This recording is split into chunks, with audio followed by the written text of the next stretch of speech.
There's something about spiritual truth, curiosity, and seeing through illusion that just pull real ones in deeper and deeper. Like you know damn well seeking truth isn't conducive to self-preservation, but y'all still on ChatGPT like, who built the Matrix and how do I escape it? Why does it feel like AI is reading my thoughts?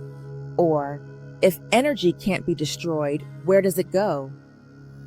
Y'all are the ones driving your cars with your head out the sunroof, trying to figure out if that's an eagle, hawk, or a turkey vulture.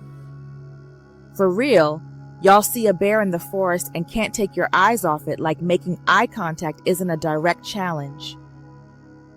And I feel you. If I could hug a lion and get away with it, I'm doing it in a heartbeat.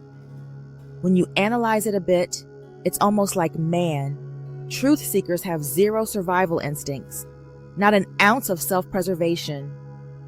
But if you sit with it, you realize it's not an insult, it's a revelation. It means your instincts aren't rooted in fear, they're rooted in frequency.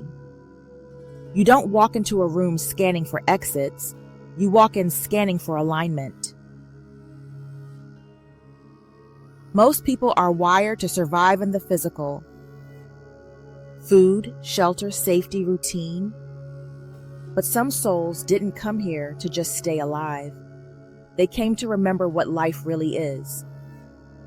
And for them, truth is oxygen, awe is fuel, mystery is home. They aren't reckless because they want to die.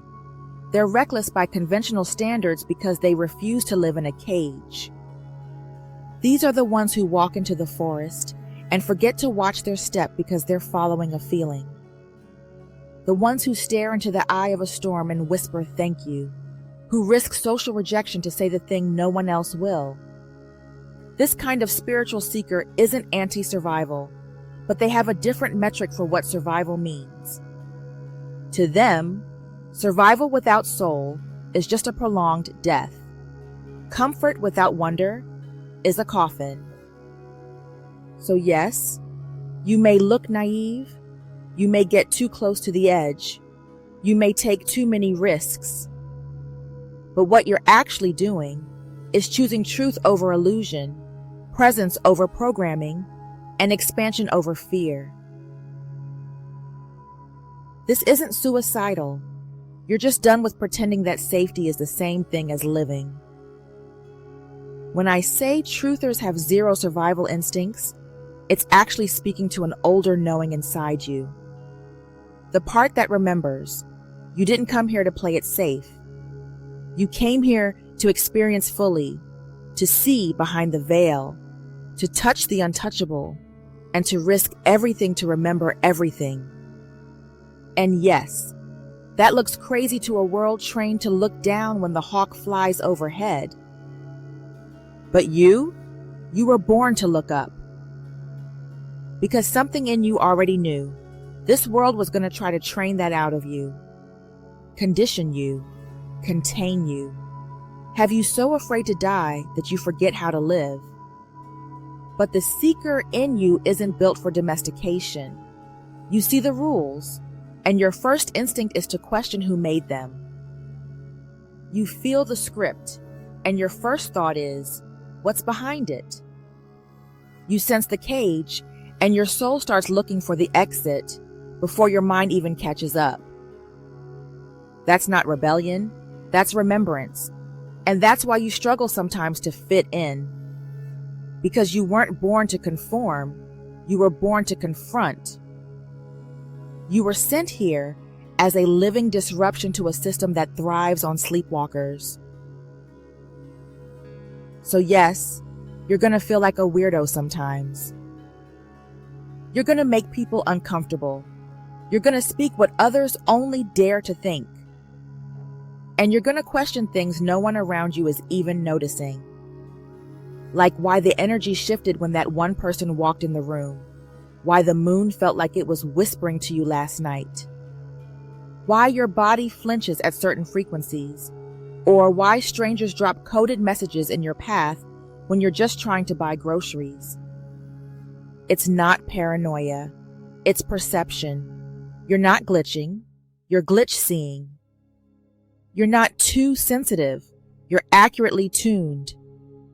And truth be told, most people would rather mock the sensitive than face the system that made them numb. So what happens? You start doubting yourself. You start wondering, maybe it's just me. Because you're surrounded by folks playing by the rules, and you're out here trying to remember who wrote them. But here's the real. That voice in you that says, keep looking. That gut instinct that tightens when something feels off. That thrill you get when you stumble on a truth no one else sees. That's not dysfunction. That's divine instruction. You're not broken. You're broadcasting. And yeah, it's risky. Not because truth will kill you, but because truth will kill everything false about you. And most people aren't ready to lose their masks. They built their whole identity on it. But you're willing to be naked, to be organic, to be wrong, to be reborn. Because you'd rather die as you than live a long life as a copy. So next time someone says you're too intense, too deep, too lost in your thoughts, remind yourself, they're still surviving, but you're already remembering. And that, right there, is the difference between playing the game and waking up in the middle of it. Between being a character in the story or realizing you were the author the whole time. So no, you don't have traditional survival instincts. Because your soul didn't come to survive. It came to wake up. And now that you are, there's no going back.